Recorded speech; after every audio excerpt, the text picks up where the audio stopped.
going to give a title for my comments tonight. It's going to be called Inviting in Demons. Scary, isn't it? All right. I'm going to scare you a little bit, maybe scare you straight.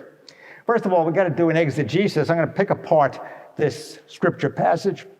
The first thing that hits people, and preachers are always talking about this, wasn't Jesus horrible calling that woman a dog? Well, that's what the Jewish people called the Canaanites, dogs. They were just mongrels. They were mutts, okay? So it was not something that was uncommon. Now, the key to this reading, remember that this gospel is the Gospel of Matthew, and it is what we call a Jewish gospel. Why? Because it's written for a Jewish community. We think the community was probably in Antioch in Syria. Now,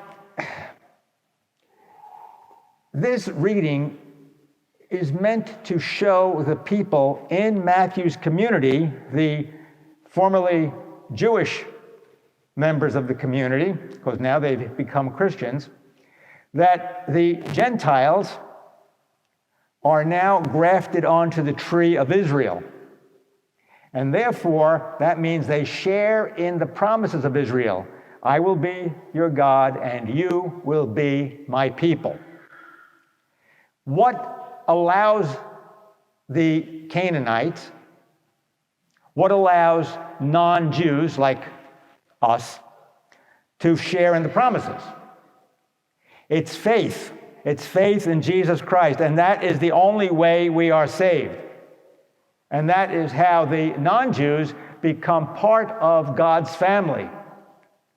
I will be your God, and you will be my people. So it's faith in Jesus Christ that enables the non-Jews to come into the Jewish community, and this kind of sets the community straight as to why there are people who are not born Jewish now members of the church.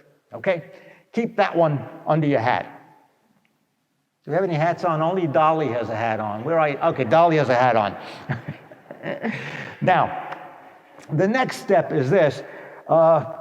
She is asking Jesus to get a demon out of her daughter, to get a demon out of her daughter.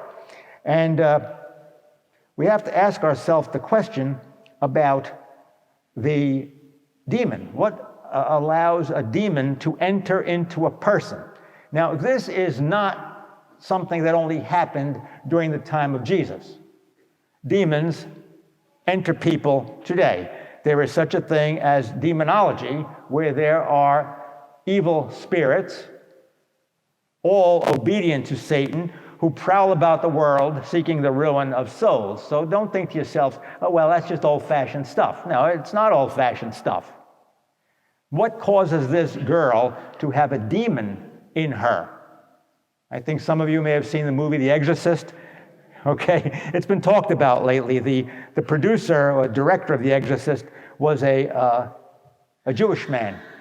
And The Exorcist kind of changed his mind about the transcendent, the world that we cannot see, having directed that movie. It was a real case that the movie was dealing with, a real case. As a matter of fact, I met the priest who taught Peter Blatty, who wrote the book.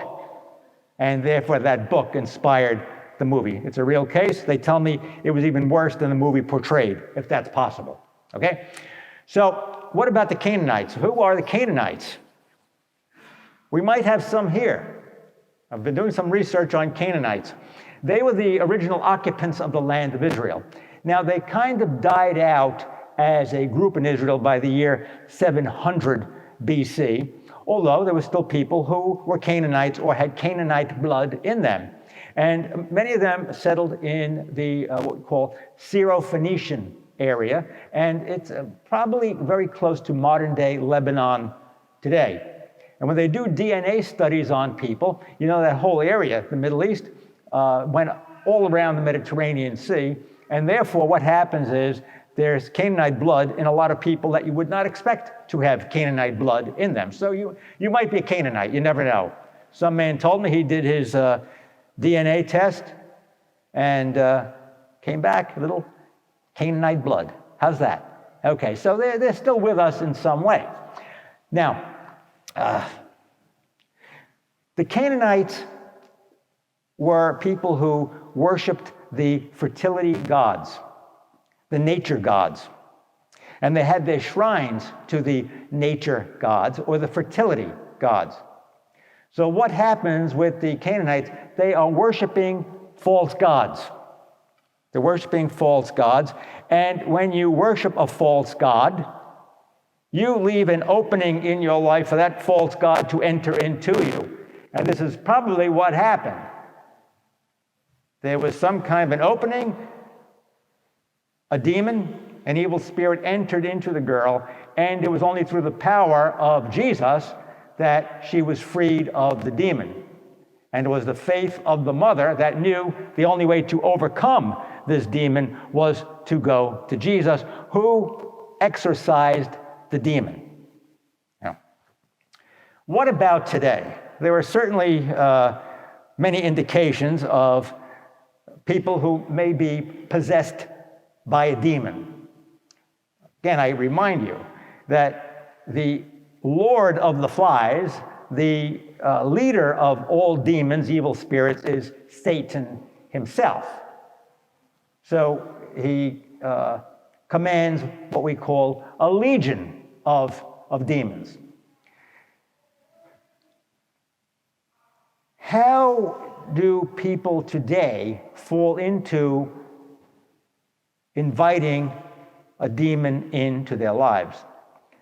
It's by worshiping false gods. Now, you might say, well, what false god is he talking about? You see, demons are very clever. Satan is very clever. We might not present to Western civilization anyway that this is the god that I crafted out of stone, and I'm urging you to worship this god, the god of Mars, the god of Venus, the god of the ocean, whatever the case may be. But we fall into the trap of nature worship today too. And a lot of people are falling into this unawares that it is a false god. And the false god is what? Ecology. It's a false god. I'm concerned about the environment. It's a false god. Why? You are concerned about something that is created and not about the creator. There's a big difference. You are concerned about something created and not the creator. And so you have people today who think that they're wonderful people because they're concerned about the ecology. They're concerned about global warming. I'm not saying it's bad. You could be concerned about taking care of the earth. But the earth is not God. And we hear today about people who say, I worship Mother Earth. I'm concerned about Mother Earth. I believe in Gaia, the spirit that surrounds the earth. It's a false god. And when you worship a false god, you forget about the creator who made the earth, and instead you worship the thing. And you think that you're fulfilling your obligations because you didn't drive your car. You didn't use your gas stove. You voted the right way. That's not religion. That's not religion. That's paganism. It's worshiping things and not God, and therefore opening yourself up to evil spirits. The work of the evil spirit is what? To destroy your soul. So be careful. Sometimes you think, oh, that sounds innocent enough, but ask some young people. Ask if they're worshiping the one God. I am the Lord thy God. Thou shalt not have strange gods before me. Is your strange God ecology? Your strange God global warming? What is it? What is it? All right. Second thing that is a danger, tremendous danger to our souls, that leaves an opening for demons to enter into us. It's the occult. It's the occult. You know what the occult is? The occult is, I'm going to a seance to contact deceased people. If the good souls go to heaven, what are they doing at your seance, tapping on your table through a medium? Good spirits are not floating around the earth. They're with Almighty God. Seance. Ouija boards. How many people play with their Ouija boards? Invoking the spirits. Nice opening up that evil spirit to come into you. Ouija boards. Fortune tellers. How many consult fortune tellers? Oh, you'd be surprised how many do. They're online now, too. You know, you go right online and, you know, there's some fortune teller on there that's just waiting to take your credit card number. They're not telling your fortune, they're telling their fortune. They know and they have a sucker. Okay? Fortune telling. Astrology. Go to an astrologer. I'm not talking about, you know, the ones that used to have them in the newspaper, you know, today will be the greatest day for the rest of your life until tomorrow is. I mean, you know, something ridiculous like that. We're talking about someone who is trying to tell you what's going to happen in the future. Nobody tells the future. Only God knows the future, but you'll be tricked by a demon into believing it, and then acting perhaps in a way that is not consistent with your Christian Catholic belief.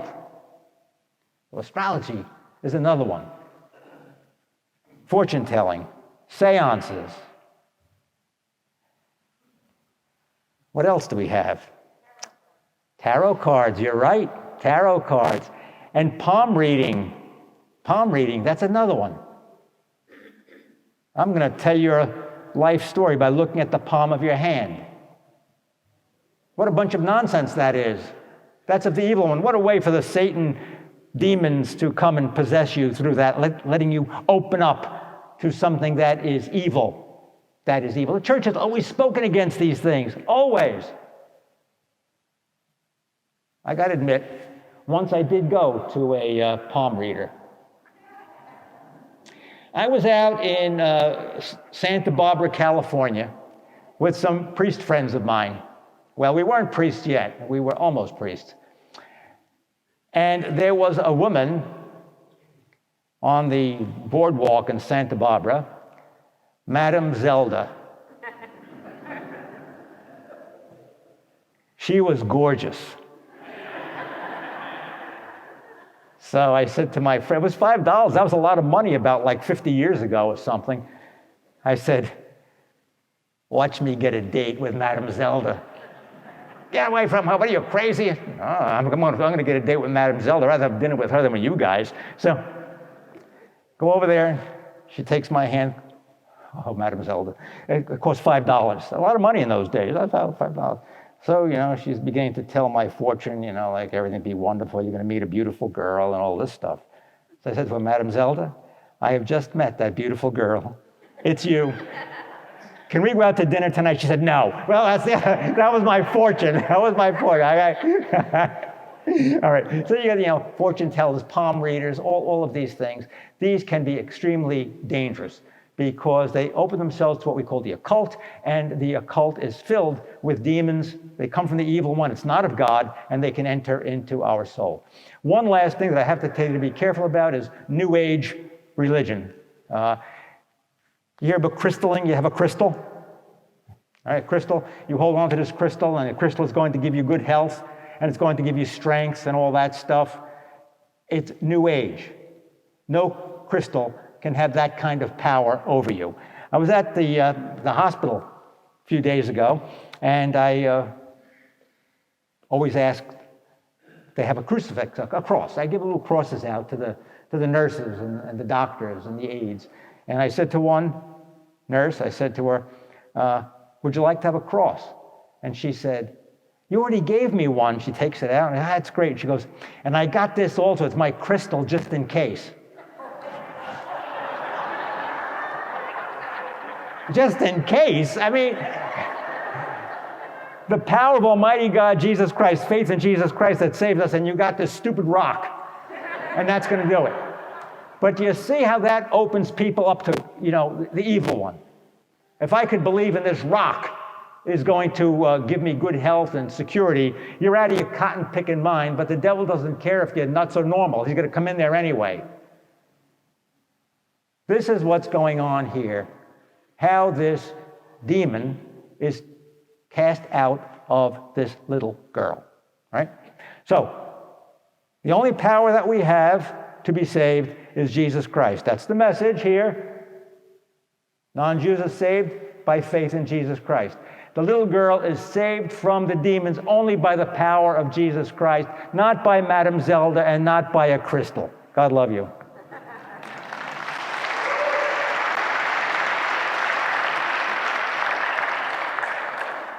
I still think of Madame Zelda from time.